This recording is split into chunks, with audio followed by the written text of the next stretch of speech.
Good evening, members present physically and virtually, and my professional colleagues in the MC. Welcome you all for the today's program on outbound investment policy under FEMA.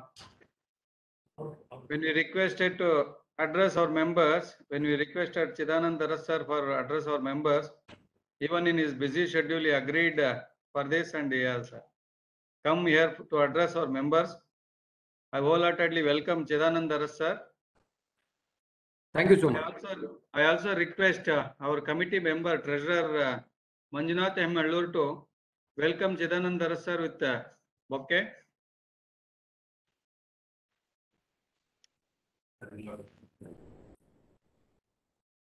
Thank you, Manjunath. Friends, we are fortunate to have Chidanand Urs sir today in this program. Very few professionals they are practicing in FEMA. Among that, Chidanand Urs is a leading person in he is practicing in FEMA. He is by profession chartered accountant, but now is practicing fully as an advocate for last 20 years. Having a great experience in FEMA and other subject. Hope this session will be add to your knowledge kitty. I once again welcome you all for this interesting session. Thank you. I request our secretary to give a brief introduction of today's speaker. Over to Pramod. Thank you, Chairman, for the welcome address. I take this privilege to introduce Mr. B.G. Chidanand Urs. He was a fellow member of the Institute of Chartered Accountants of India. He is now a practicing lawyer. He has completed his law from Bangalore University. He is a practicing lawyer for almost 2 decades. He had started his practice as a chartered accountant initially for 6 years before joining the advocacy profession. He is representing matters in the areas of central excise, customs, service tax, and GST. He is also specializing in the field of foreign exchange management law, money laundering cases before various departmental authorities, tribunal, and courts. He is a co-author of Commentary on Foreign Exchange Management Act 1999. The first edition was published by Wadhwa & Co., Nagpur, titled Commentaries on FEMA. The second edition is now on stands, published by LexisNexis, Butworth, Wadhwa. He was also a collaborating author on Guide to Central Excise Law and Practice by Arvind P. Dattar and B.N. Gururaj for their earlier editions. With this brief introduction, now I would like to present to you all Chidanand Urs sir. Sir, over to you. Thank you so much. I thank the Institute for providing me an opportunity to present my views on overseas direct investment. I would not take any much time on the introduction part. Let's go to the brass track. I have prepared a lot of slides, which is more on introduction to overseas direct investment, and wherever there are difficulties in understanding the law, I would probably highlight them. I will go to the first slide.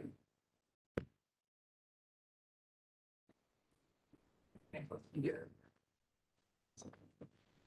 Yes.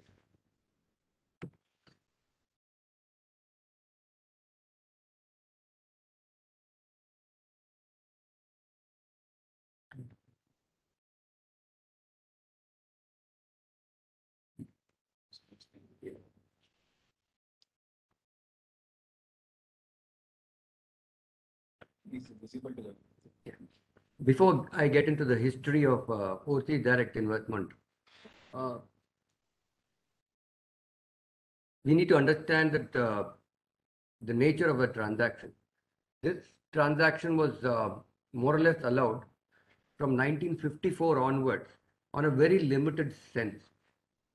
Now that the law from 1991 that the FEMA the laws were changed, and in 2000 the FERA law was completely repealed into Foreign Exchange Management Act. There is a huge shift which has happened after the amendment has been done to the Foreign Exchange Regulation Act and now the Foreign Exchange Management Act. This transaction is more of a capital account transaction.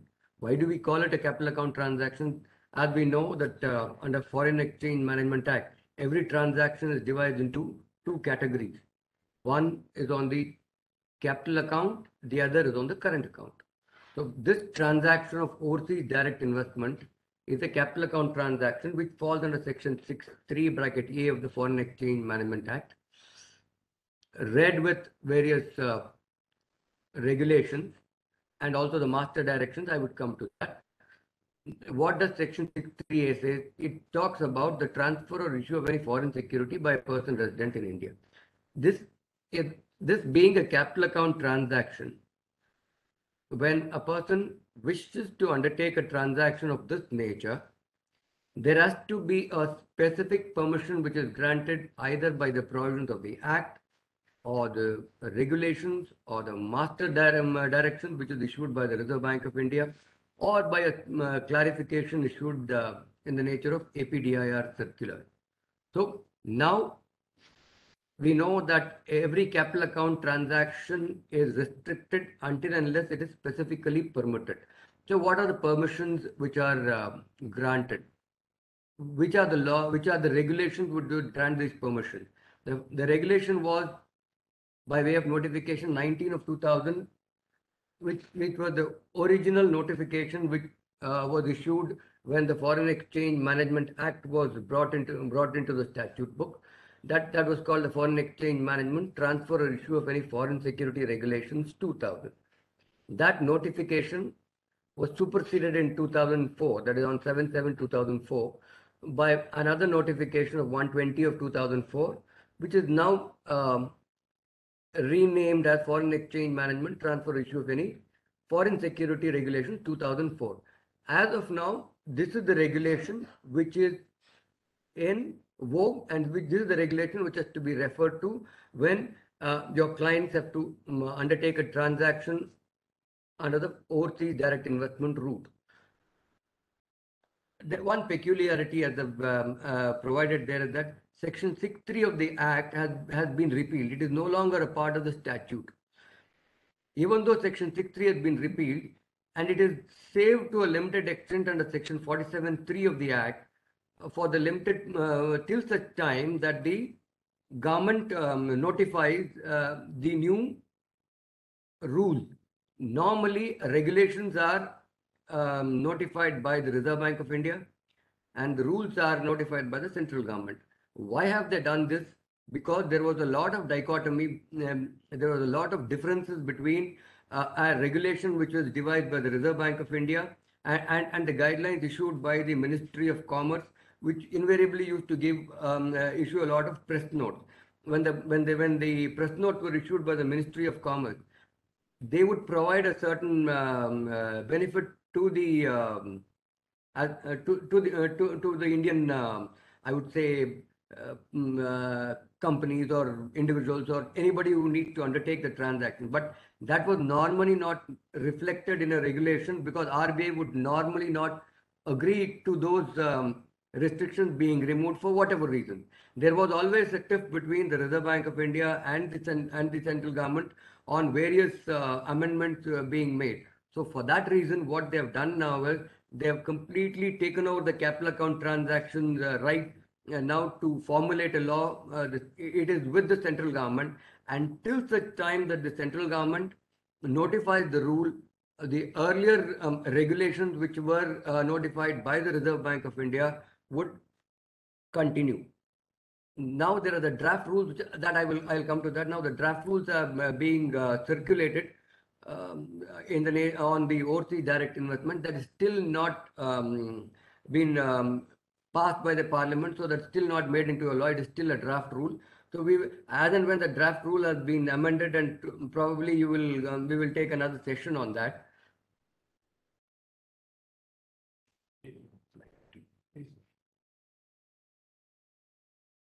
Where do I go to? That is what I'm doing.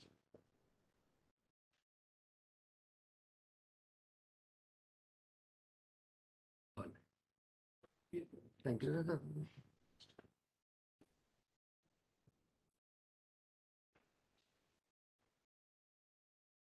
Now, what is the difference between the 2000 regulation and the 2004 regulation? I've highlighted certain amendments which were made by the 2004 regulation. Earlier, the definition of the Indian party, earlier the permission was only accorded to a company incorporated under the Companies Act or a body corporate. They were eligible to invest under the automatic route. Now, under the latest dispensation, the 2004 regulation, the partnership registered partnership firm is also defined as an Indian party which can make overseas direct investment. That is from 7/5/2014 onwards. A limited liability partnership is also included as an Indian party which is permitted now to invest under the overseas direct investment. Likewise, a very checkered history we have on the individuals being permitted to invest under the overseas direct investment regulations. The law was amended again and it came into force from 5/8/2013. I would come to the specifics of that later by insertion of regulation 28. So these were the major amendments which were done under the foreign exchange ODI, I will call it ODI regulations of 2004. And now, how the regulations have to be read. I want to give a brief insight on how the Act or the regulations have to be read under the Foreign Exchange Management Act. As I've said earlier, that Section 6 clearly says that it is a capital account transaction until and unless there is a specific permission available under a regulation which you can clearly read into it that I come under those regulations and I can go ahead and undertake a transaction. You are prohibited from undertaking this transaction. When we go to regulation, I have made a mistake there. It is not regulation 3, it is regulation 5 of the ODI regulation. Also specifically says that any transaction which is not specifically provided under these regulations is prohibited to be undertaken, and you are not supposed to undertake this transaction. Now the question that arises, when it is a statute, you have a lot of interpretationary rules which say that how a statute has to be interpreted. There are a lot of rules of interpretation. Will these rules of interpretation apply to interpreting the provisions under FEMA or the regulation? That is the most important thing which is to be looked into. Can you go on hair splitting to make some interpretation or start interpreting the foreign exchange management law like any other taxation law or any other general law? I would say you are risking your client to a large extent. What has the Reserve Bank of India said is that one, there is a regulation, and if you're not very clear about what sort of permission is granted by the Reserve Bank of India, you will have to first go to the authorized dealer and seek a clarification from the authorized dealer whether the transaction which I'm envisaging is permissible under the extant regulations or not, or whatever doubt you have. If you are not satisfied with the answer given by the authorized dealer, and according to me, from my limited experience of being in practice for 2 decades, an authorized dealer will never give you a perfect yes or no answer or give you a clarification saying that this is what is my understanding of the law. Majority of the time, you are left with no other alternative to go to the Reserve Bank of India. The FAQs which has been issued by the Reserve Bank of India clearly says that if you have a doubt in interpreting the provisions of Foreign Exchange Management Act, they say that come to the Exchange Control Department, Overseas Investment Division, which is at Mumbai. You seek a specific clarification from the Reserve Bank, only then undertake the transaction. Why I am saying this is that if you undertake a transaction which according to you is either difficult to interpret or according to your interpretation that the transaction was possible to be undertaken, tomorrow if the RBI takes a view that your interpretation was wrong, then you will have a very difficult job of going before the Reserve Bank of India for compounding. And nowadays the Reserve Bank of India is very clear when they undertake these transactions, which is on a mega scale, that they will say you wind up these transactions. once you are not allowed to undertake these transactions, RBI will say the investment has to be you will either have to close for company in which you have made an investment, take back your investment, then there will be an issue of a distressed transaction which you have to undertake because you would have violated the provisions of law. There are a lot of compounding orders which have been passed. There are a lot of compounding orders which have been passed, which gives a testimony to it, where the RBI has imposed huge fine, which clearly says that the transactions were not permissible. You close the investment and bring back the investment. Only then I will compound your violation. So you got to be very careful about how you interpret the foreign exchange law. It is no doubt that foreign exchange law gives you a lot of leeway, and nowadays a lot of permissions are granted on the automatic route or on the approval route, but still you've got to be very careful while undertaking the transaction if there is a doubt which is in your mind. Now I will come to the brass tacks of what is overseas direct investment. As you all know that investment is in an entity outside India, and how is the Foreign Exchange Management Act defines certain expressions.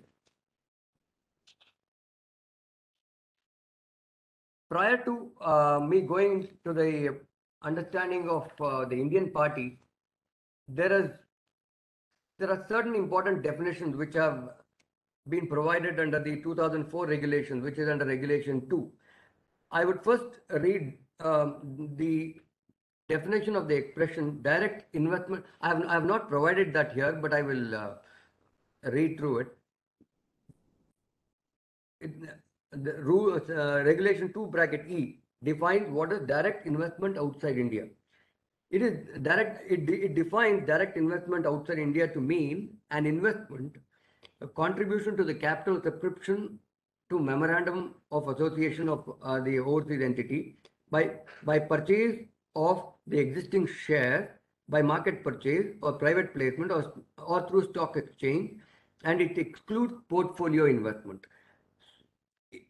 This definition is a fulcrum of your investment under the Foreign Exchange Management Act. What does the definition say? It says that it has to be by way of a contribution to the capital. It has to be by purchase of the shares. Shares include compulsorily convertible preference shares also. Preference shares also. CCPS is also defined as a share, which is equated to equity. In this scenario, so you are getting a pointer or a direction which says that when you talk about a direct investment outside India, it means that it has to be a company incorporated outside India, or the entity in which you are proposing to invest should have issued you shares which either by way of a contribution or by way of market purchase or by way of a private placement. All those things are possible, but there has to be a share which is to be issued. So the answer would be that if you are wanting to invest in a partnership firm outside, would you satisfy the definition of overseas direct investment? According to me, no, because the definition itself clearly says that this is what is the understanding of the expression direct investment outside India. This is the whole crux of your 2004 regulation, and also it also excludes portfolio investment. Unfortunately, the expression portfolio investment has not been defined under the Foreign Exchange Management Act itself, or even your 2004 regulations. Nowhere the expression portfolio investment is defined. There is a big dichotomy as to what is the meaning of the expression portfolio investment. As we all know, portfolio investment means investment in listed shares or stocks or bonds for the purpose of earning some revenue. It's a short-term investment. And when you make a portfolio investment, you have no interest in the company, or you have no interest in running the company, or even taking part in the management of the company. But unfortunately, nowhere the definition provides what is portfolio investment. There are a lot of clarifications issued by the RBI. They also considered investment under unlisted companies as portfolio investment for certain cases or for certain situations. And this has resulted in quite a lot of difficulty in understanding what is portfolio investment. And the law also defines who is an Indian party. Now, there are two major chunks, I would say blocks under your ODI regulations 2004. One is the investment by an Indian party. The other is the investment by an individual. And the other is certain investments which is provided under certain regulations, either by way of either by a society or a trust. These are covered under a specific regulation. But one major chunk of the investment which goes from outside India is by an Indian party. Now, who is the Indian party? The regulation 2(k) defines who is an Indian party.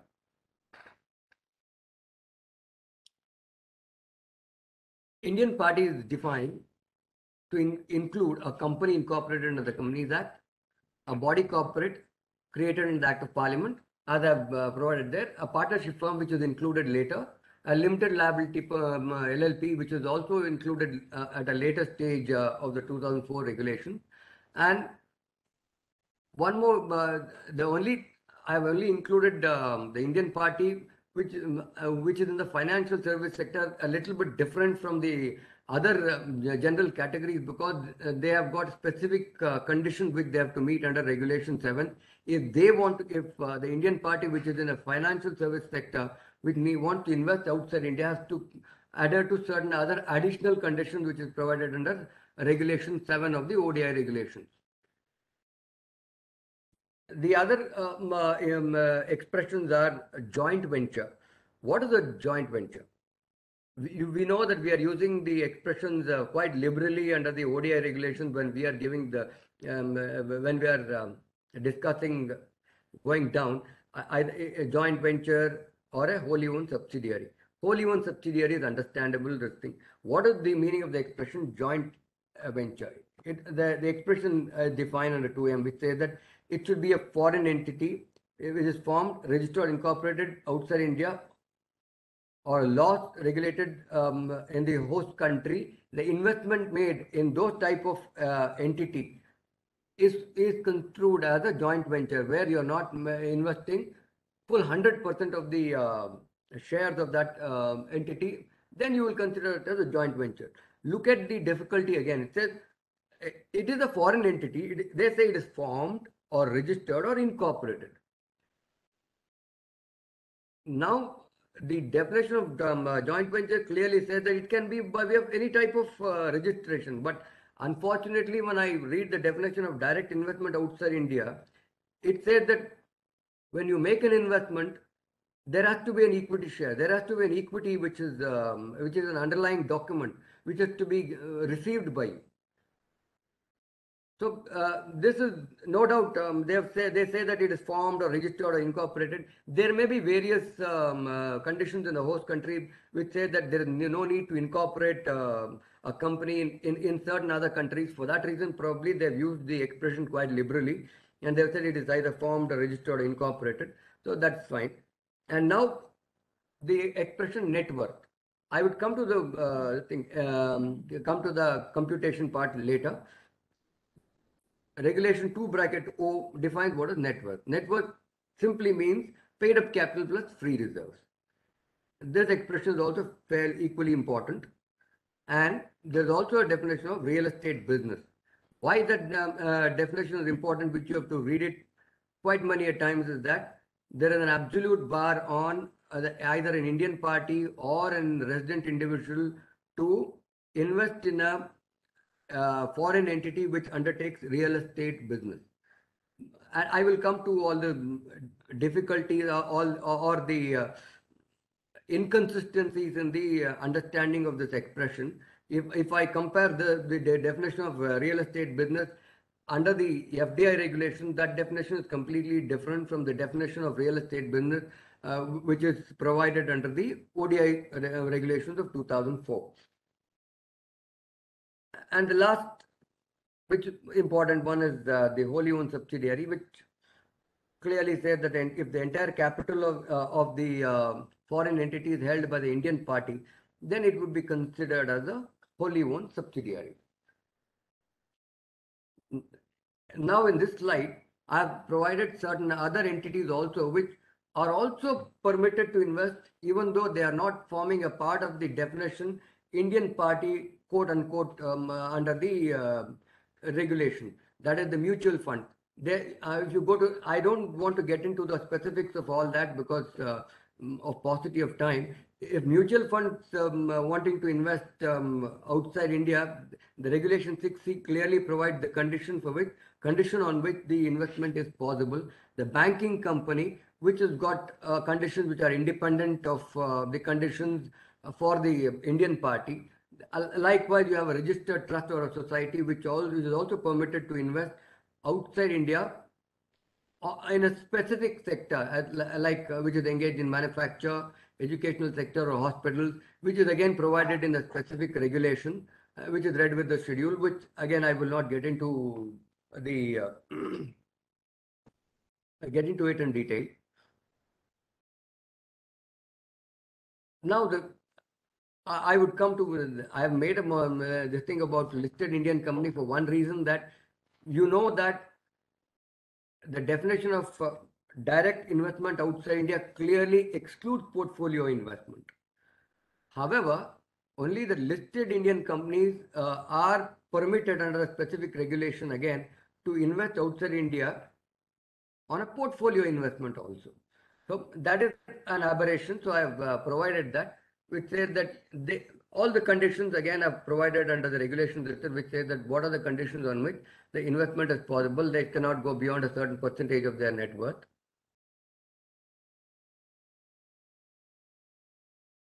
Now, these are the general categories where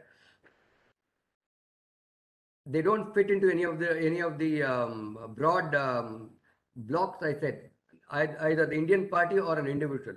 These are the specific cases where your ODI regulations of 2004 more or less will not apply, and they have given a free hand to invest outside India. One, in case of a person holding what is known as a resident foreign currency account, and if you go to the specific regulation, that is the foreign exchange management foreign currency account by a person resident in India, regulations 2015, which provide for a condition for opening what is known as a resident foreign currency account. What are these accounts basically? These are accounts which a person who was resident outside India earns quite a lot of foreign exchange when he was outside India, and he wants to come down to India.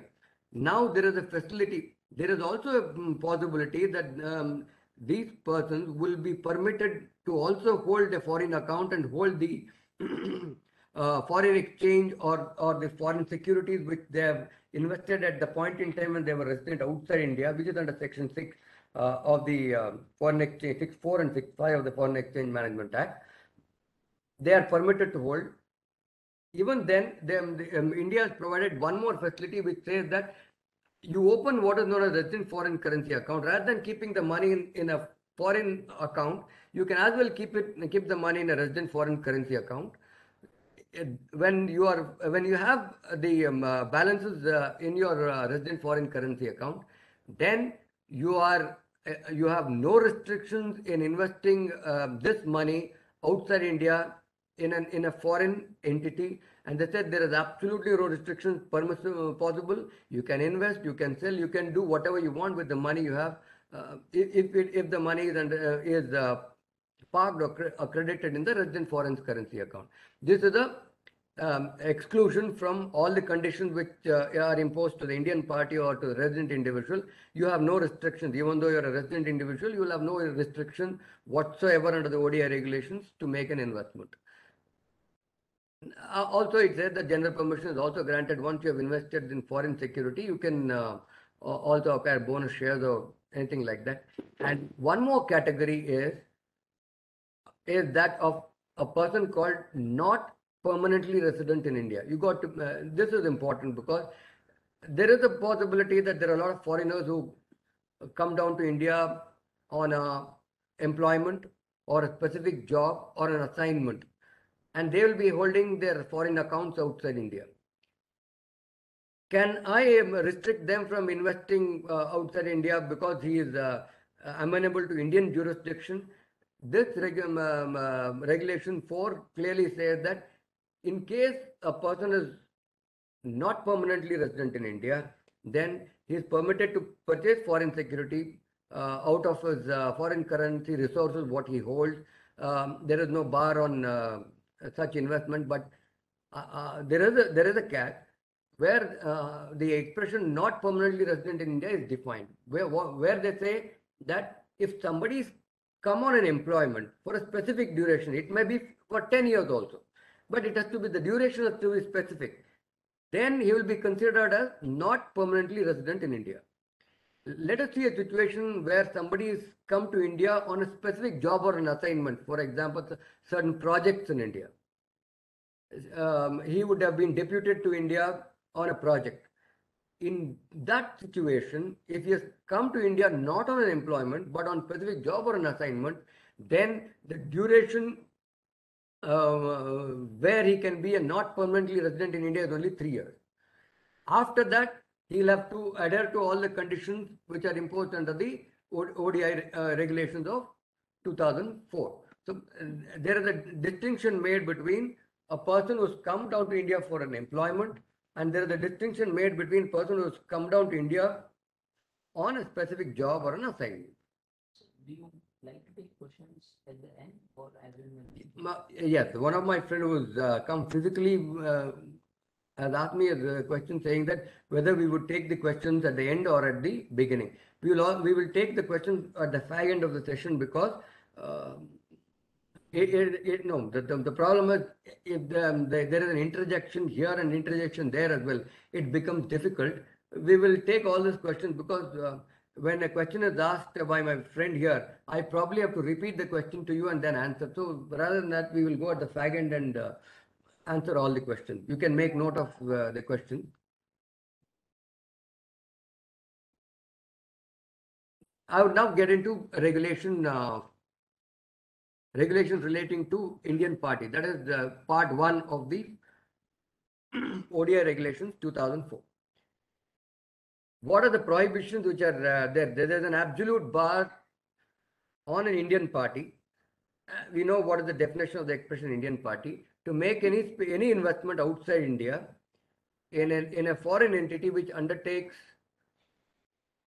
real estate business or banking business, and portfolio investment is also prohibited, as I said, because of the definition. So these are the 3 specific areas where foreign direct overseas direct investment by an Indian party is prohibited unless you take a specific approval from the Reserve Bank of India. This is provided in Regulation 5. Now, Regulation 5 also says that is why I said it says that when there is no specific permission available for you under these regulations, there is an absolute bar on you investing outside India until you take a prior approval from the Reserve Bank of India. There is a blanket bar which Regulation 5 says that until unless there is a clear provision either in the Act or the rules or the regulations or the directions issued by the Reserve Bank of India, the outbound investment is not possible. I have covered the meaning of the expression portfolio investment earlier. Now, what are the conditions which are imposed on the Indian party exclusive of the financial services sector for making a overseas direct investment? When I make the discussion, these are the permissions which is on the automatic approval route or automatic route. It is not on the approval route. If you satisfy all these conditions, your investment will be under the automatic route.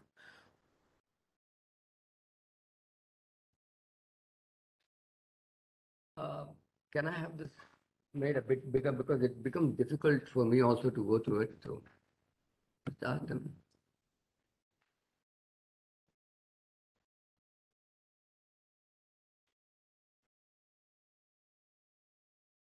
Now,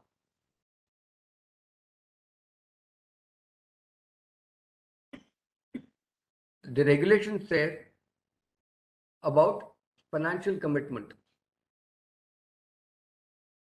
The regulation reads that the financial commitment of the Indian party should not exceed 100% of the net worth. We have seen the meaning of the expression net worth, which means that share capital plus free reserve.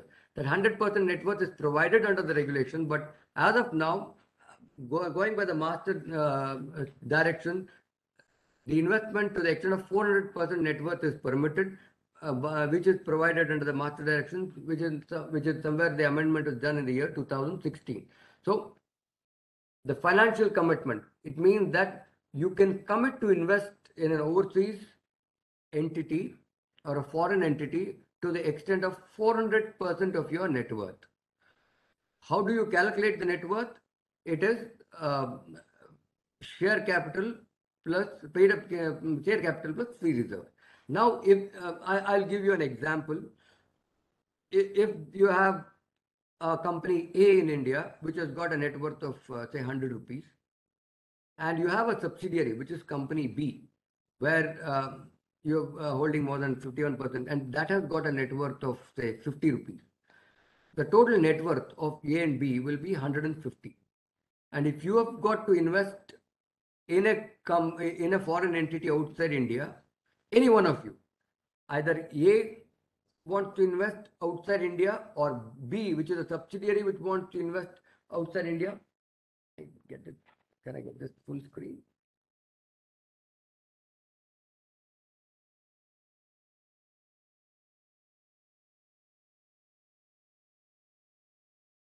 Because I'm not taking a print out of that. No, not possible. No. That's okay. Then fine. Then no, it's okay. Oh, they'll have difficulty seeing that. No, that's okay. You just this slide will be shown there or this one. Then you reduce. That's Should we able to print out? yeah. The The printout of that will be fine, but it doesn't matter. We'll manage the other one.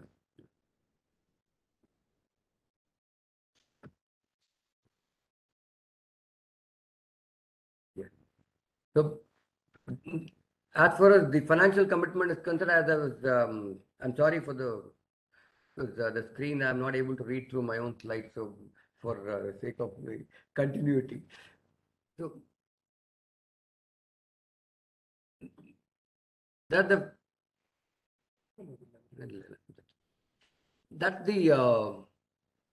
first condition, that there are 400% of your net worth that you can invest. As I was giving you an example, company A, which is the holding company, has got a net worth of 100. Company B, which is a subsidiary, which has got a net worth of 50. The total net worth of the combined net worth of these organizations is 150. If any of these organizations propose to invest outside India in a foreign entity, the total net worth is 150, subject to one of the companies. If holding company proposes to invest, the subsidiary should give a disclaimer. If the subsidiary company proposes to invest outside India, the holding company has to give a disclaimer saying that I will not claim the net worth benefit for my investment, which again is not possible also for various other reasons. That the total net worth will be 150 rupees for the purpose of investment outside India. So you can always compute the net worth based on your holding and subsidiary relationship of all your group companies. That is provided under the regulations itself. So based on that, you have an upper limit. That is 400% of your net worth is your upper limit based on which you can make an investment. You can't go beyond that. Now, investment by an Indian party in Pakistan is probably is not permitted under the automatic route. It is always under the approval route. In any case, for the reasons. So the other conditions which are imposed under the automatic route is that the investment which you make in a joint venture or a wholly owned subsidiary, that the foreign entity in which you are making an investment has to engage in bona fide business activities. And one more condition is that the Indian party who is making the investment should not be under RBI's caution list of defaulters to the banking system or under investigation by any of the investigating agencies. Here you have a problem because, as I said, as I was discussing just a few minutes ago with the chairman of the Bangalore branch, the job of a chartered accountant is so tough. If RBI says that the investment is on the automatic route, then the approving authority becomes a chartered accountant.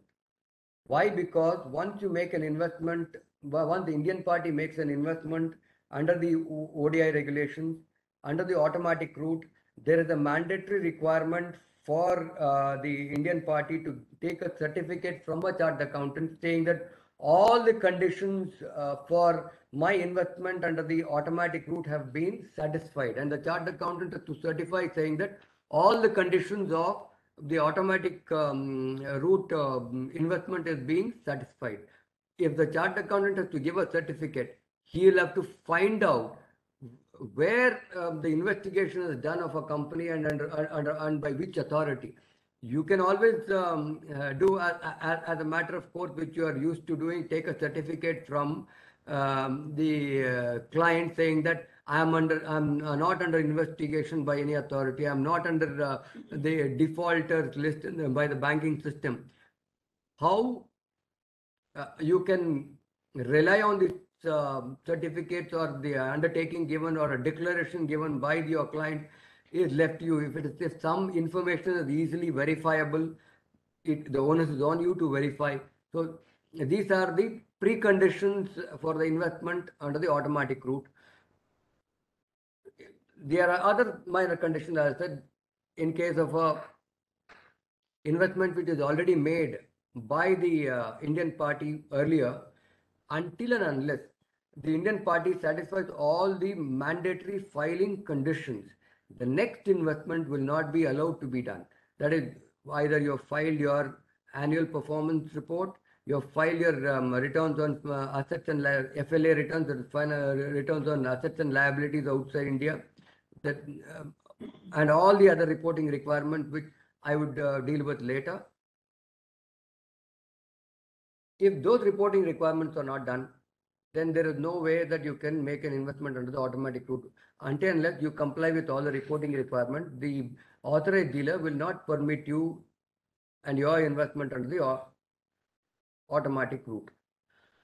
And one more important condition which has to be satisfied is that the investment which you are making should not be to that FATF Financial Action Task Force, that is FATF notified countries, where these countries are non-cooperative countries and territories which doesn't cooperate with India. And there is a website which provides which are the countries which are non-cooperative countries, and you can find that out easily.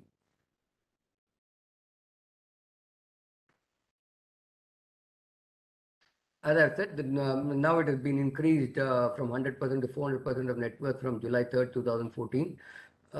And one more important amendment which has been made is that even though you are within the 400% of your net worth, if your financial commitment in a financial year is 1 billion or above, you will have to take a specific approval of the Reserve Bank of India prior to making an investment. This is a precondition which is provided under regulations itself. Now, what is we know the net worth. The net worth is X amount of money. And we know that 400% of net worth would be 4 times that amount of money, which is the upper cap or upper limit. So you get a figure, or you get a monetary value, which you know that is the upper limit, which you can where you can take you can make the investment. That is called as total financial commitment. And what are these financial commitments? The regulation itself provides what are these financial commitments which has to be added to compute your the 400% of net worth value. You can't go beyond that, as I said. If you say that 400% of my net worth is 400 rupees, example. Now, to compute that, what are the things which has to be considered? We'll come to that. One, remittance by market purchase means that you buy foreign exchange to make an investment. It's easy to understand how much money you will draw to make a outbound investment. That can be tallied with your 400% of net worth. If you're well within that, perfectly fine. And there's also a possibility that you can capitalize your export profit, which is under Regulation 11 and 12 of your ODI regulation. When you capitalize your export profit, which is you've already exported the goods, and the export profits are due from that foreign company, and that capitalization is also possible by asking the foreign company to issue shares to you. So that also should be considered. If you have done that, that also should be considered for computing 400% of your net worth. And the 400% of your net worth is not for any financial year. It is the total commitment you can have at any given point in time when your investment is subsisting with the foreign entity. So you got to be careful about it. It should not exceed at any given point of time in your relationship with the foreign entity. So next is that capitalization, which you have to consider. So you are permitted to give guarantees to the joint venture or wholly owned subsidiary.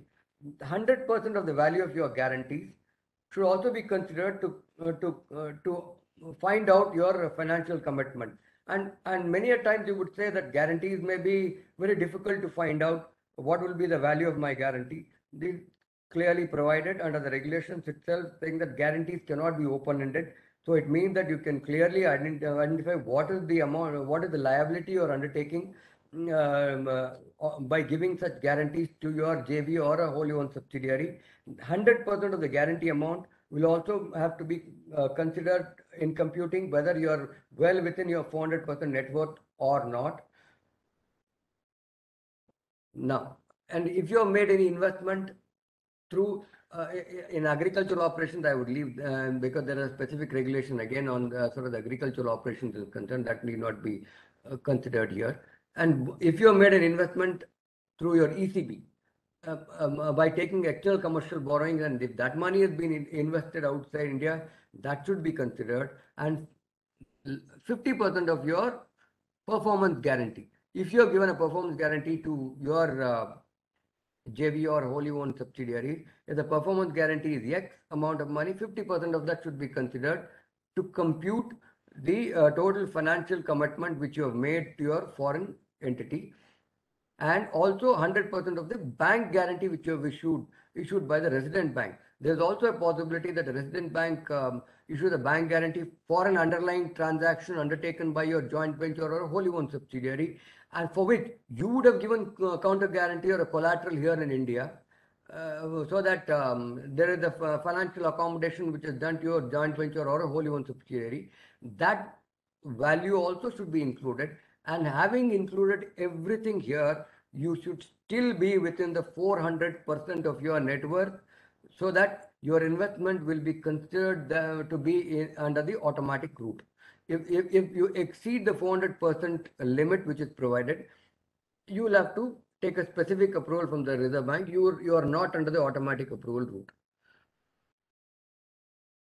I've provided this, you can read through this regulation. There's a specific regulation which talks about creating charge by way of mortgage, pledge or hypothecation. All these fund-based accommodations are possible now because there is a free hand given. But for all this, you will have to be very clear that once the financial commitment is entered into, and if there is a possibility that at the time when these payments are being made by you, and if you are not within the 400% of your financial commitment, then prior to sending the remittance, you'll have to take a specific approval of the Reserve Bank to send in the remittance.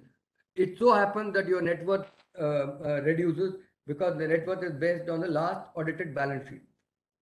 You have committed based on the net worth as on today, and the day you are giving the day comes in where you may have to pay some money to the guarantor, and when you arrive at the net worth at that point in time, you may be below the 400% of your net worth, and if that money what you are paying exceeds the 400% of your net worth, then there is a requirement that you take a specific approval prior to the money being transferred to for whatever the commitment you have already undertaken. So that is a requirement which clearly is provided under the regulations itself.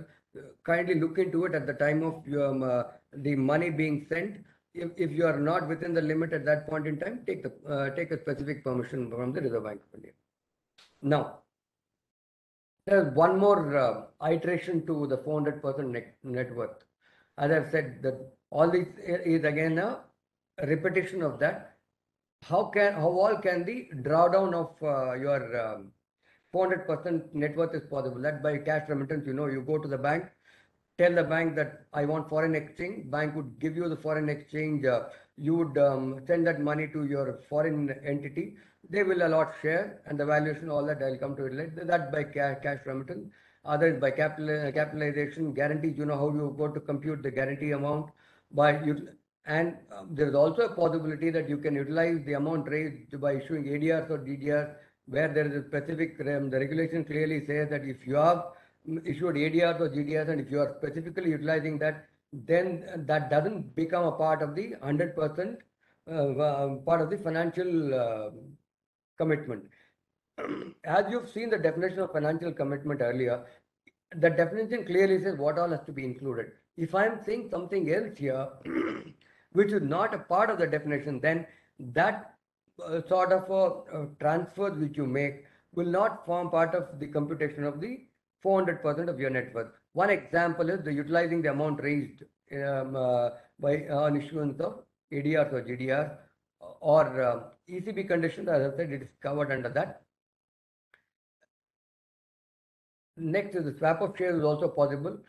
For the Indian company shares, the foreign company shares are swapped between the two entities, and you will also have to parallelly find out whether you are in line with the conditions imposed under the FDI regulations. Also, when you say that you are swapping the shares, which means that if the Indian company, because the Indian company issues shares of their shares to the foreign entity, you will have to be well within the sector specific cap which is imposed under the FDI regulation. For example, there is a media related, if the company is into media or print media, there is a restriction of 24% or whatever percentage which is specified.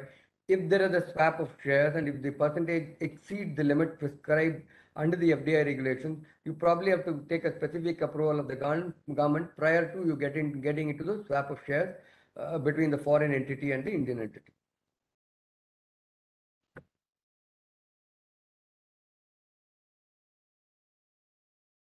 This is more of a repetition, as I said.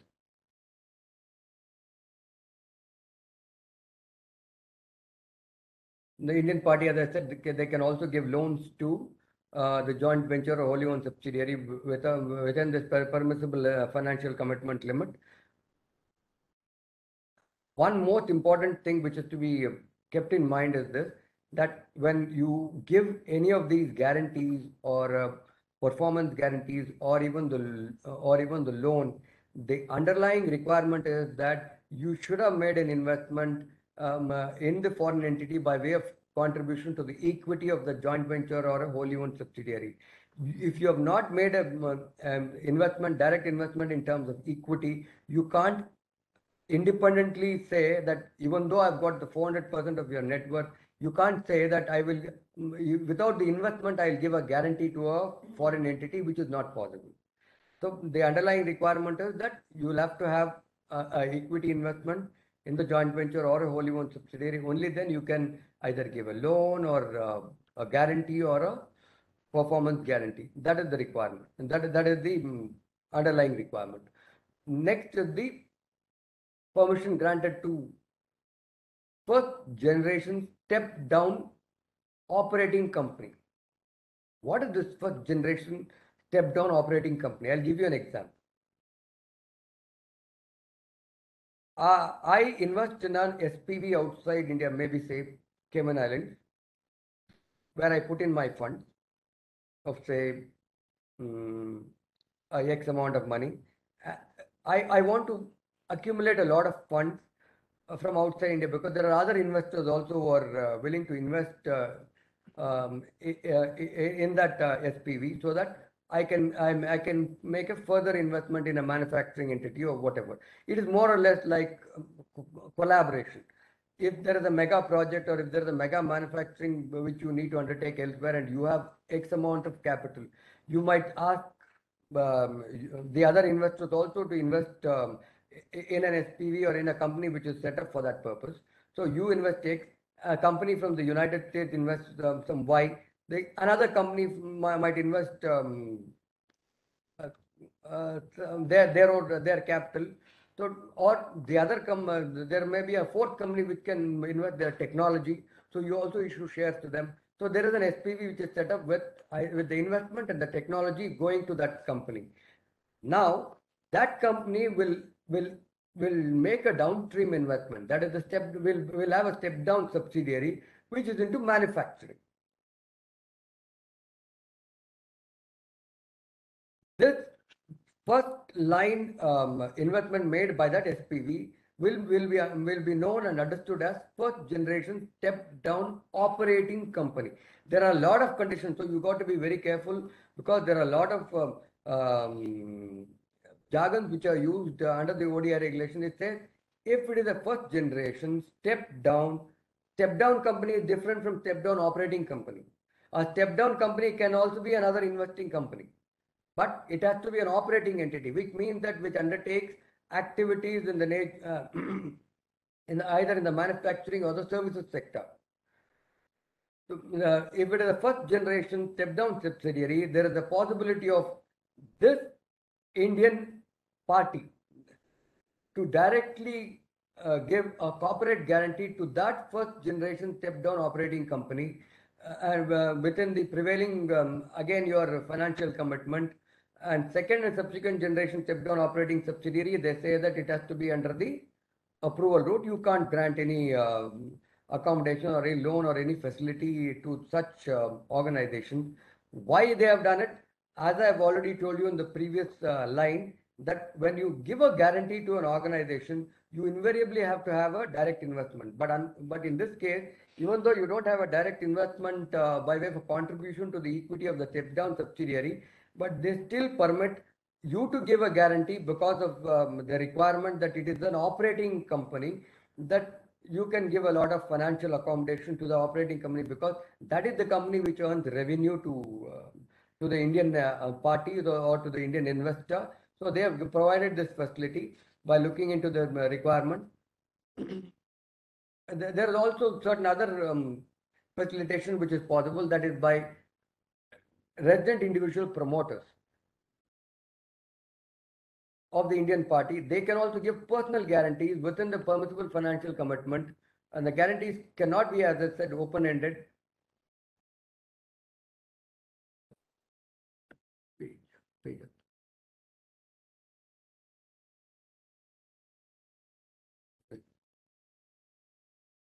So the guarantee cannot be open-ended. So the amount of your commitment is identifiable. They are also permitted to grant to give guarantees rather. As I said, financial commitment may be made by an Indian party without equity contribution with the prior approval of the RBI. These are the, I think I'm getting. Okay.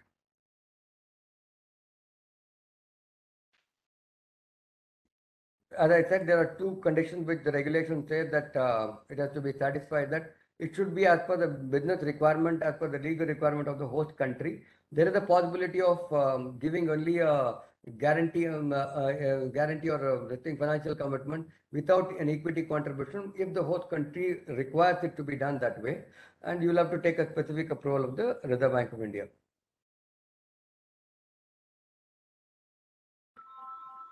As I've earlier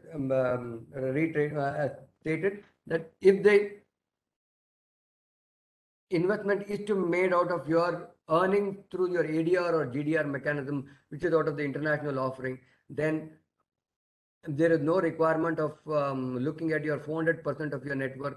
Whatever you have earned out of your ADRs or GDRs, there's a you can invest that money directly in a foreign entity, and or you only have a reporting requirement under Part 1. Now the Part 2 has been more or less dispensed with after 2016. But Part 1 is, of the form ODI has to be filled, and there is a requirement. There's only a reporting requirement. There is no need for you to get into the financial 400% of the net worth to find out what is the total financial commitment. All those things are not required. Now the next important aspect is on valuation. How do you value the shares where you're making an investment?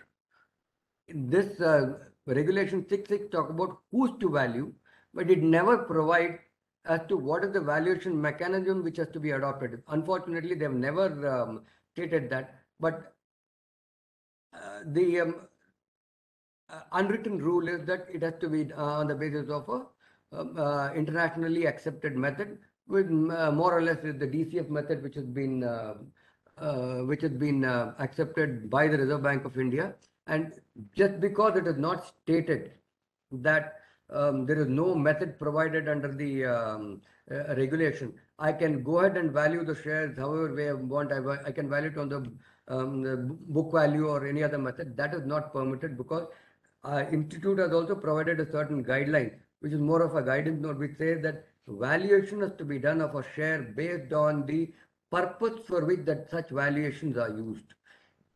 Book value is not a valuation which you can adopt when it is a going concern, and when you know that this valuation is for undertaking the business outside India, and the foreign entity is to do business for so many years. So it has to be done based on the market value of the share at the given point in time. If now I will get into who all can value as far as these investments which are proposed.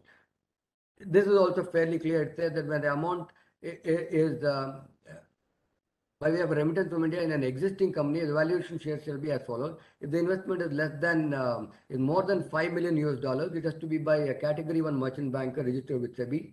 Or if you are obtaining a certificate outside India, it has to be by an investment banker or a merchant banker registered with the regulatory authority of the host country. If the investment is less than $5 million US, it's either by a chartered accountant or a CPA of that country, whoever can give a certificate. Now, if the investment is by way of swap of shares, there again, the regulation provides that the valuation has to be invariably by a Category 1 merchant banker registered with SEBI, or by the investment banker or merchant banker who is registered with the regulatory authority in the host country. As I said, that there is no method provided, but there is already a guidance note which is issued by the institute. I'll probably give a copy of the guidance note, I think, which you can get it from your institute website, which says that for FEMA purposes itself, which says that valuation has to be done for the specific requirement, and it has to be under the internationally accepted method.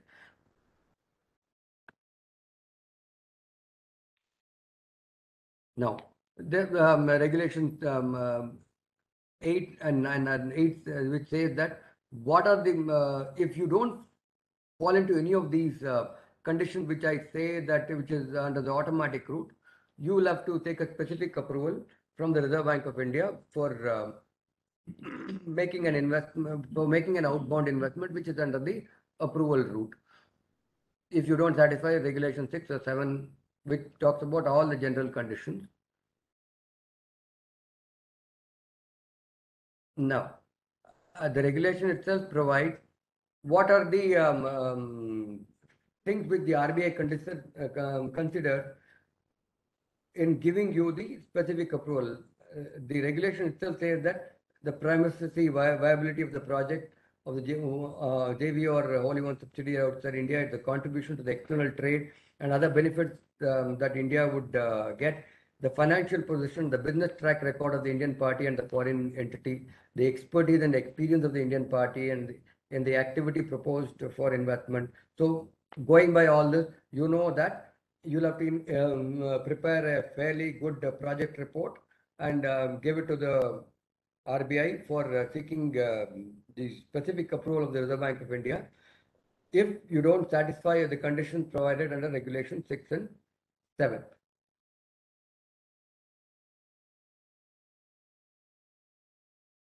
And there is one very difficult issue which I have come across in my day-to-day practice. I've come up with an example here. What has happened in many situations is that people go outside the country and incorporate a company outside the country and come back. A resident individual. They go outside the country, they go to Singapore or they go to various other countries. They said, when I've gone there, they don't ask for anything, but I can incorporate a $1 company and the consultant would pay the money. I have not paid any money from my pocket. I have started a company outside India and I've come back. So that company is run for years and it makes huge profit. Tomorrow, if you have to sell the shares of the company, the question which is asked is, should I have made a representation before the Reserve Bank, or should I have made the compliance by filing form ODI, because I have not taken any money from India? Is there a requirement of me filing any returns or document or anything like that? It will be a question, because you have seen that only when you need to send money, you will go running to the authorized dealer by taking your form ODI, and if you are well within the condition, the banker will permit you to send the remittance. And if there is no remittance required, should I be still under the RBI whatever control or reporting requirement is to be done or not, will be a question which very many of them have asked. They've gone, they started the companies are doing well outside the country, especially software and various other training activities they do outside the country. But now they say that they're in a stage where the company is done well, I need to sell the share. I have not done any regulatory reporting. What is it that I need to do? If you go through the RBI FAQ, which is very clear, that is the reason why I said when something is not permitted, you can't undertake those transactions. What is not permitted?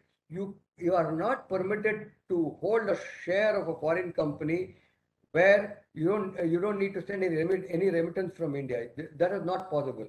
If you have to do that, you'll have to take a specific approval of the Reserve Bank of India and then do it. When you read your regulation, no regulation would say that when you have when you have invested in a company outside India and you have not taken any foreign exchange or any foreign exchange from the authorized dealer, you still have to report to me under form ODI or something like that. It has not been said anywhere. And the regulations under Regulation 5, which clearly says when there is no specific permission which is provided by the government or the Reserve Bank under these regulations, you can't hold such investment outside India. That is the most important thing which you have to consider in mind, that when there is no possibility, then you have violated the provisions of the Act. The unfortunate thing would be the RBI would impose huge cost on you. The RBI will say you will have to liquidate the investment. I have seen the compounding orders where the compounding fine runs into crores. So you've got to be careful while undertake. Once you are a person resident in India or a resident individual, when you're making any investment, if it doesn't conform to the set guidelines or set conditions provided under the regulations, don't undertake those transactions and get into a mess.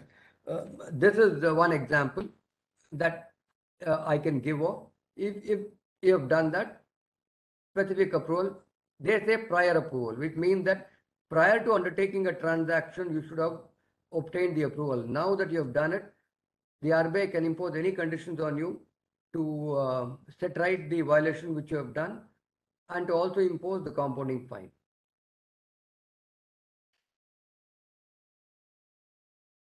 Now I will go a bit fast because it's already but late.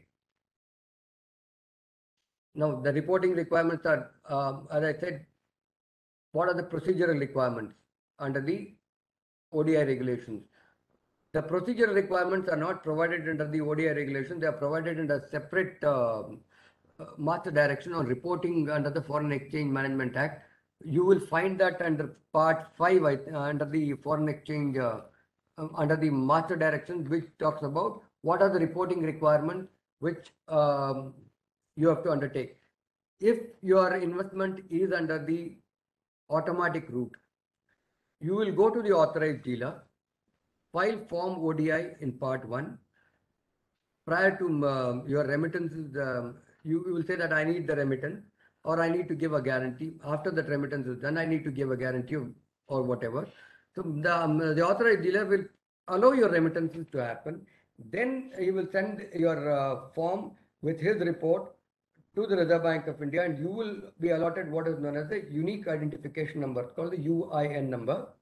If there is any further investment which you need to make with that foreign entity, and you will have to invariably undertake the transaction with the same authorized dealer. You can't go with another application with a different authorized dealer, which is not permitted.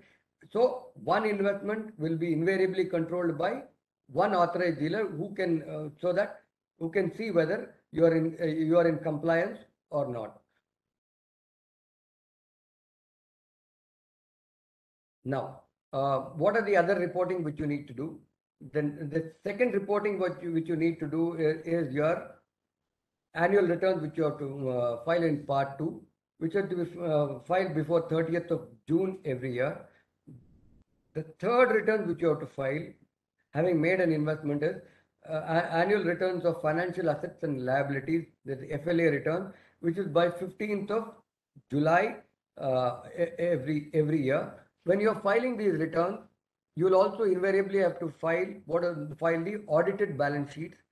And if there is a possibility, or if there is a difficulty that the host country does not require the accounts of that foreign entity to be audited, then you will have to get a certificate from the chartered accountant saying that these returns are being filed on the basis of an unaudited balance sheet, and all the figures of the unaudited balance sheets are correctly incorporated while filing your annual returns under Part 3 of Form Overseas Direct Investment. So the chartered accountant has got a huge reporting requirement under the ODI regulations. And what are the other reporting requirements? Like if there are any changes in the investment, these regulations specifically say that the moment there is a change in the investment, either by way of a transfer or by way of a write-off, there are so many ways that your investment can fluctuate. One is by way of a sale, the other is your disinvestment, which can be by way of a liquidation or by way of a write-off. All these things are provided under the regulations. I will come to that later. When there is a change in those situations, you'll have to invariably report to the RBI within 30 days. And after you report that, you'll also have to report in your APR, that is in Part 3, which you do every year, of those changes which have happened in your original investment. And what is the other condition? That once you make an investment and you have sent the money, you are bound to receive the shares within 6 months. And if you don't receive the share within 6 months, again apply to the Reserve Bank, seek an extension, and within that extended period that you will have to receive the share for whatever investments you have done and submit it to the authorized dealer. And one more requirement, as I said, that when there is when the foreign company distributes or gives dividend to you, the moment it is given to you within 60 days, you will have to invariably bring that money back into India. And there is a minor possibility that in certain situations, where the host country requires that an account has to be maintained outside India when there is an investment in a company in that country. In that situation, you can open a bank account outside India, and the money can be credited to your bank account which is outside India.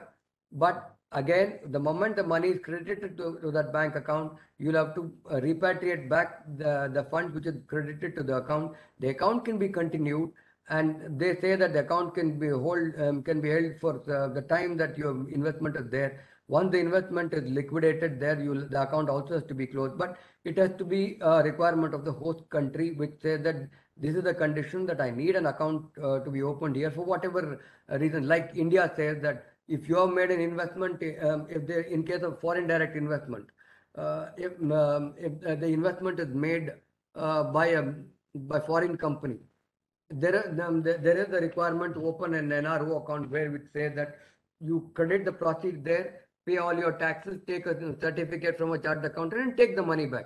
So if that conditions are there, you can open an account. Otherwise, you're required to send in the remittances within the time prescribed. And if you don't follow any of these provided time guidelines, invariably RBI will say go for compounding. And unfortunately, if you have to go for compounding, it depends on the amount involved, and you end up paying huge amount of money on compounding. So following these timelines, following the reporting requirements are very important, because otherwise you incur a lot of financial liability, and in terms of your compounding fee or even the late submission fee or whatever which is provided under the compounding regulation.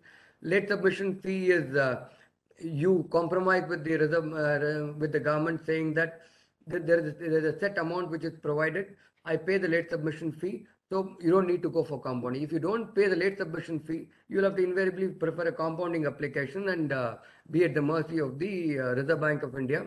Whatever the compounding fine they impose, you'll have to pay it within 15 days of the order being passed. And these are like, as I said, quite an these are a procedural condition requirement. I don't think I need to get into that specifically. I've already covered that.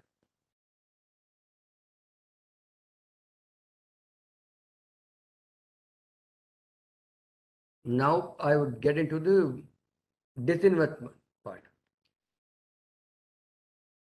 There are two modes of disinvestment. One, when in case of a disinvestment, your investment situation can either be you make profit, or you receive much less than what you have invested rather. It means that there is a situation of either write-off, or there is a situation where you get much more than what you have invested.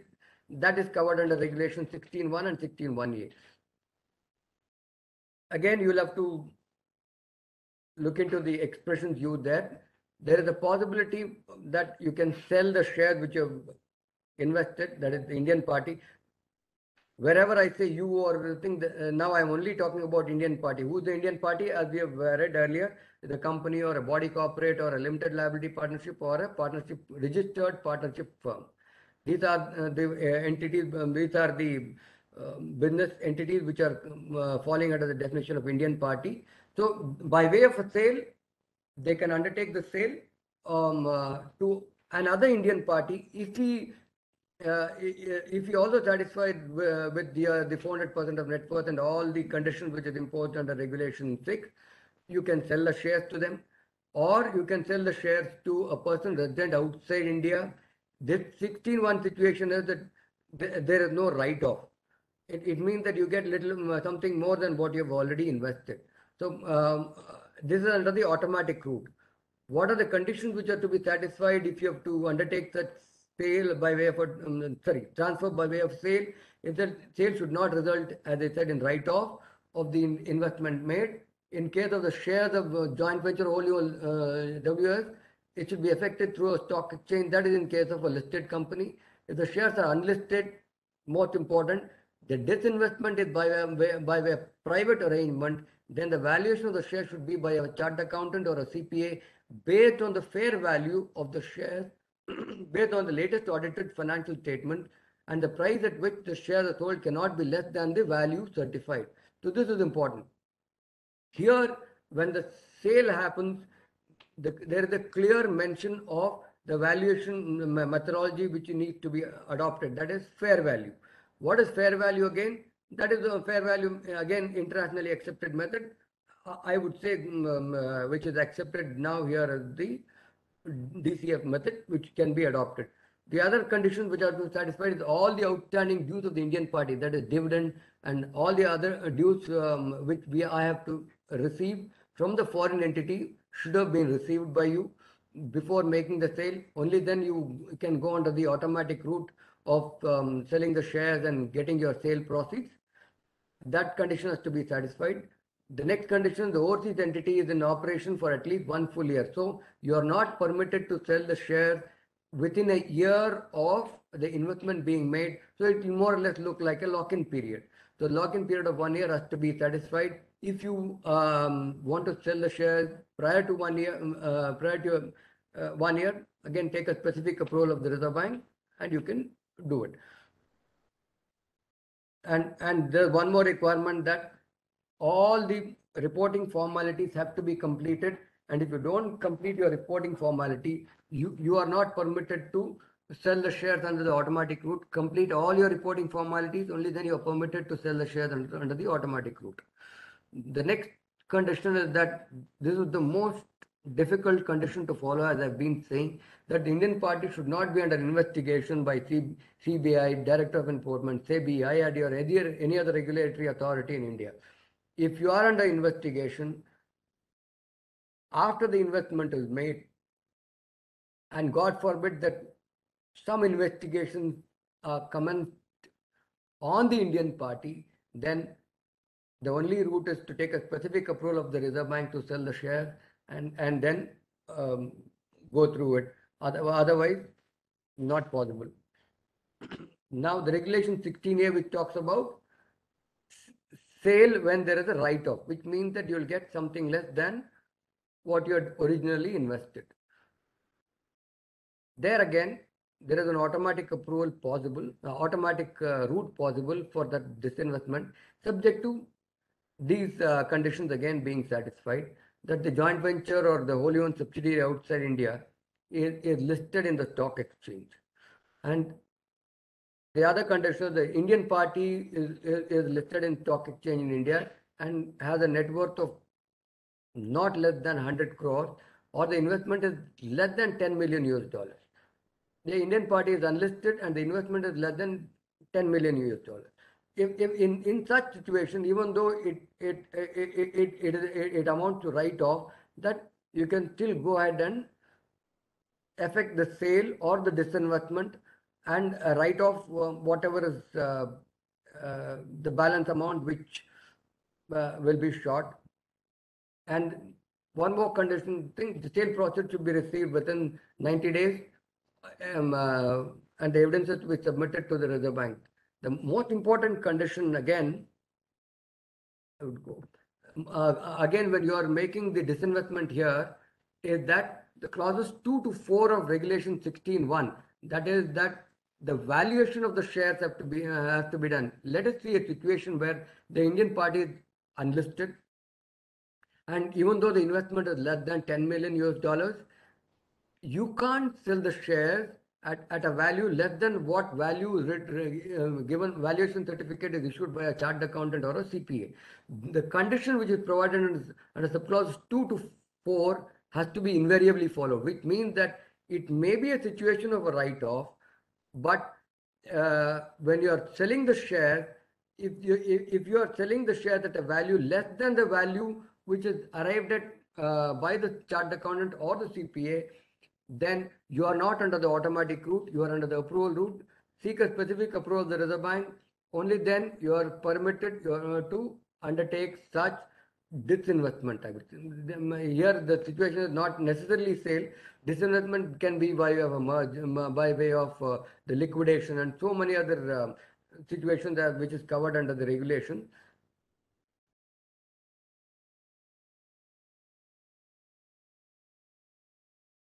Now, as I said, there are certain other situations where there is a possibility of your investment being restructured, that is by way of a write-off.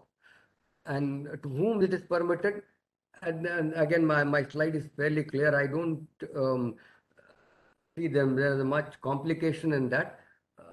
We would push further because I need to talk about individuals because I've covered fair amount of time on Indian parties. It is also equally important to cover the individual investment, which is a later development under the 2004 regulations. I'll come to that. This is self-explanatory, so probably I will skip through these, which you can read through that now. Now I'll come to the most important amendment which is made. That is under part 2 of the ODI regulations. Regulations, there's a mistake. It should be regulation 19 to 20A. It is typed as regulation 10 to 20A. Now, there are two categories. One, investment by a proprietary concern under the overseas direct investment route. The other investment is by a resident individual. So these are two separate categories under this part 2. What is the difference?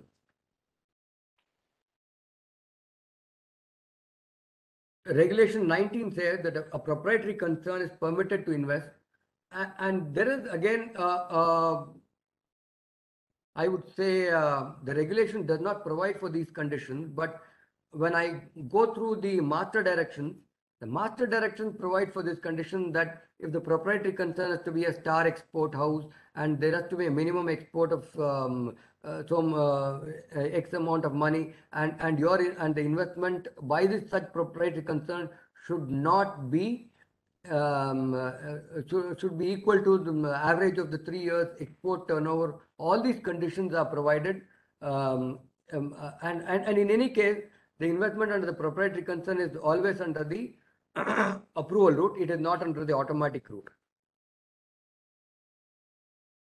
So there are one more possibility of a proprietary concern investing is that if there are professional fees which is due from the foreign company, you can accept shares to the extent of 50% of the fees due.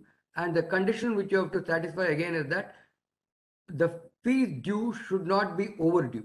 It means that foreign exchange management, export of goods or services regulation provides the time limit within which when you raise an invoice or when you that the consideration has to be received into India, and you should not have gone beyond that period and then go to the banker to say that I want to convert that into equity. That is not possible. You will have to invariably be within the time limit of the fees being receivable by you, and if you want to convert 50% of the fees as an equity, a foreign equity, which comes under the ODI regulations, you can seek such conversion, and all the valuation conditions would automatically apply, which has already been provided under the which have already been told by me that it has to be under the fair value, which is under the internationally accepted methods, based on which the shares can be, you can accept the shares, and it should not exceed 10% of the paid up capital of the foreign company. Now, this is an amendment made from 12/11/2014 as the proprietary concern. There is a difference between the investment and made under Regulation 19 and Regulation 20A, that the resident individual investment. There, a resident individual would invest under the liberalized remittance scheme, that is $250,000, which is permitted to be invested. He takes money under the liberalized remittance scheme, but here, when the investment is made, proprietary concern or unregistered partnership firm. A proprietary concern is nothing but an alter ego of an individual. So under this regulation, the investment is not bound by the 250,000 liberalized remittance rule LRS requirement. Here, the investment can be much more than that. It's a proper overseas direct investment under Regulation 19, which is under the approval route. A lot of conditions, as I said, the regulation does not provide for this condition, but the master direction still continue that condition when the amendment was made to regulation 19A in 12/11/2014. Prior to that, the regulation itself had these conditions of a star export house and all that. But when the amendment is made, these requirement of a star export house or a proven track record was removed. Unfortunately, when I read the master direction, these conditions are still there in the master direction. Should I consider this as a mistake under the master direction because they've forgotten to change these conditions? We can't say that because master directions are also has also got a force of law, and these are more or less like a mandatory regulations itself.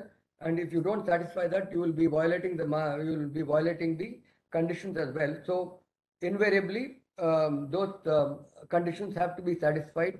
So go through the master directions also, where they say that still the star export house and the proven track record is export performance, all those things have to be satisfied. Even though it was there from 2006, the amendment was made in 2014.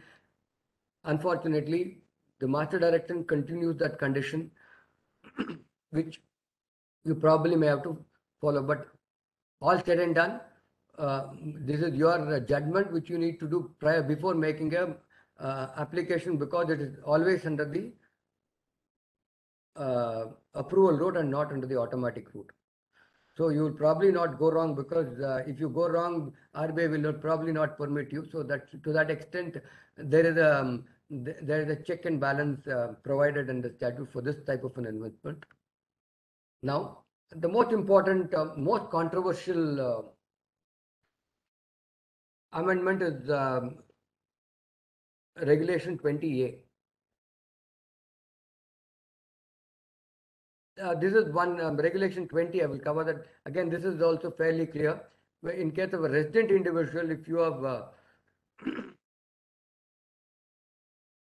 any fees again pending for professional services rendered or to the foreign entity in lieu of a director's remuneration, the value you can get shares allotted for the fees or for the director's remuneration which is pending to be paid by the foreign entity. But again, it has to be well within the time limit provided. So you can't go later and say that convert this into equity. You should be well within the receivable period of these amounts, which is provided under the export of goods and service regulations, as I stated earlier. And only requirement here is that when you get these things converted, you can convert to the extent of 100% of your fees also. In case of a prior situation under Regulation 19, it's only 50% of your investment. Now 100% of your investment can be converted into equity, but the underlying condition is that when you get those things converted, your fees, it should not exceed the liberalized remittance limit which is provided, and that is the $250,000 per financial year. So if it exceeds that, again seek a specific approval of the Reserve Bank. Only then you can ask the foreign entity to convert this into equity. When you make an application, again RBI is very clear. They say that these are the things which I look into before I give you the permission. That is credentials, the extent of forex earning, financial and business track record, potential for forex inflows in the country, other likely benefits to the country. All these things will be looked into before giving the permission. As I said, this is the most interesting amendment which was made, which was in 5/8/2013. Prior to that, a resident individual was not permitted to invest in directly in a company incorporated outside. I would say unlisted entity outside India. There was a possibility for a resident individual to invest under the liberalized remittance scheme, under the portfolio investment scheme. As we know, portfolio investment is an investment which is made directly in a listed company, and it is not an investment in an unlisted company. So To that extent, portfolio investment was clear. You can make a portfolio investment under the liberalized remittance scheme, which was possible. But you could not have invested directly in an unlisted Indian company. There were a lot of opinions which were granted by various sections of the professionals saying that even prior to 5/8/2013 or even after 5/8/2013, if the investment made by the resident individual in a unlisted foreign entity is less than 10%, even today the investment is under the portfolio investment, and I don't need to be bound by the conditions or the reporting requirement provided under part 2 of the outbound investment regulations, which according to me is wrong. Any investment made by a resident individual, even though it is 1% or 2% directly in an unlisted Indian company, they are bound by the conditions provided under Regulation 20A read with Schedule 5 of the ODI regulation. Now, you can secure foreign exchange, and one more important. I will take a small break. I'll have my thing, and one more important thing which you have to keep in mind is that when an investment is made under Regulation 20A by a resident individual, the investment is possible only by way of a direct investment, means securing foreign exchange, investing the money in the foreign entity, and and getting the shares issued. You can't give guarantee, you can't give loans, you can't give anything else where the Indian party is permitted. There is no other financial commitment possible but for receiving the money or filing Form A2 under the liberalized remittance scheme and making the remittance outside India. No other facilities are provided for investment by a resident individual. This regulation was brought into the statute from, as I said, 5/8/2013. You can invest singly or in association with an individual or also with an Indian party in a joint venture or a wholly owned subsidiary outside India. I would say why the Indian party or anybody else will not be interested in investing when the resident individual invests is because of the conditions provided in Schedule 5 of the ODI regulation. These are the conditions you have to satisfy if you need to invest in a foreign entity under Regulation 20A. Look at the conditions. The foreign entity should not be engaged in real estate business. That's quite clear. A financial services activity. The entity should not be located in a FATF country. That's fine. The JV should not.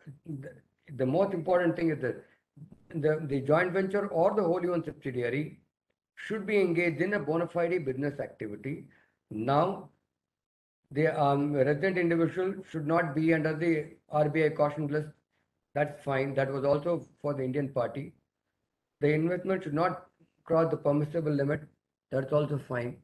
There is this condition which is quite draconian, which says that the joint venture or the wholly owned subsidiary where you are making an investment as a resident individual should only be an operating entity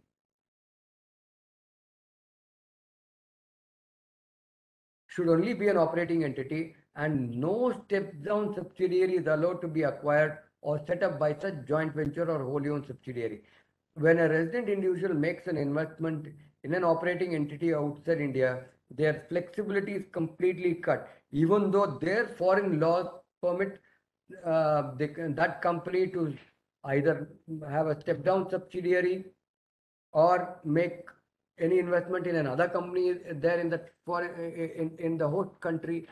Now, step-down subsidiary is absolutely not possible. It has to be a pure operating entity.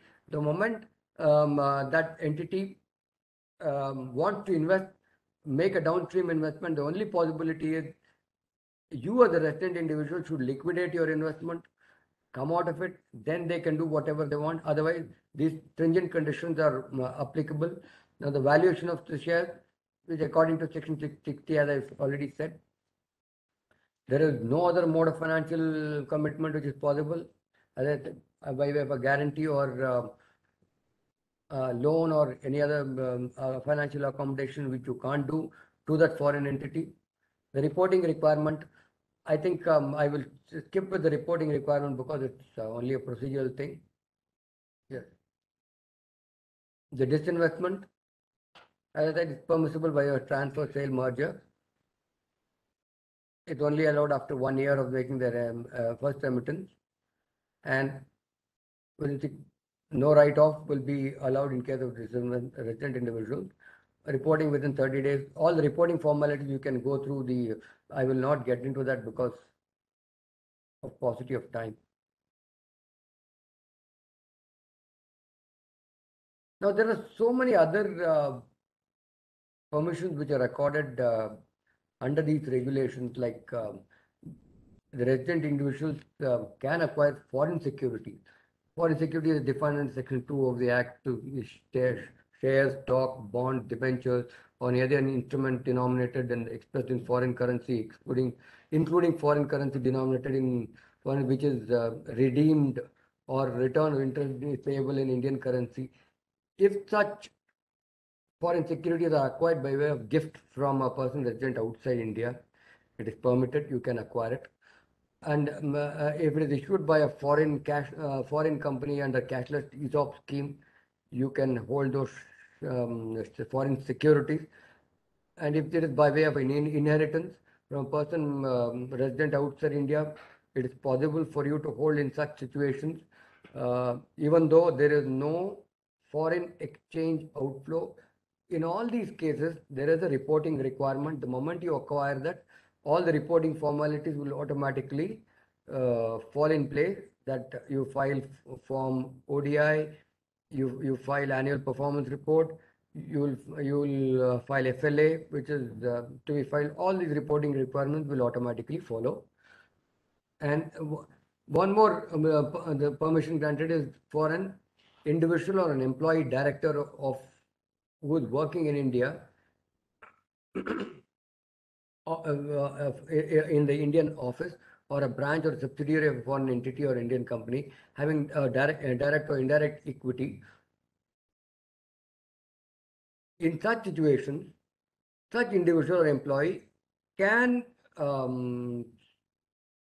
take ESOPs, which is accepted, the ESOP which is to be uniform globally, which means that if the foreign entity issues ESOP to an employee or any of the directors of the Indian director who is a person resident in India or a resident individual, then if the ESOP scheme is globally the same for every employee of his, then you can secure that ESOP. You can take money also. It means that you can remit the money outside India to hold such stock option. Not necessarily that it's a cashless stock option. You can, being an employee, you can hold such ESOP. What is the difference between the earlier one and the later one is that I'm not an employee, but I'm still getting a stock option scheme from by stock option, which is for whatever reasons I can hold. Here I should be an employee or a director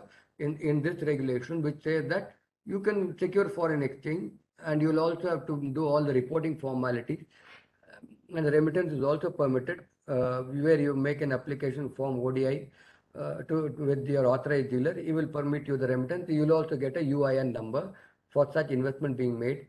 Sale of such securities is permissible, and the repatriation is to be done within 90 days. There are no other conditions which are imposed as far as the valuation is concerned, because these are all stock options which are listed. So the other conditions are not provided under the regulation, which is auto-regulated. Now the foreign company is also permitted to repurchase the stock options. There are other conditions which are provided, which says that it should be a part of the initial offer document. if it is a part of the initial offer document, repurchase of the ESOPs from the employee or the director is also possible. Keep that in mind that if it is not a part of the initial offer document, specific approval of the Reserve Bank has to be obtained by you, because the foreign entity will not obtain the permission before you give up your share. You will have to take a specific approval from the Reserve Bank to sell the share.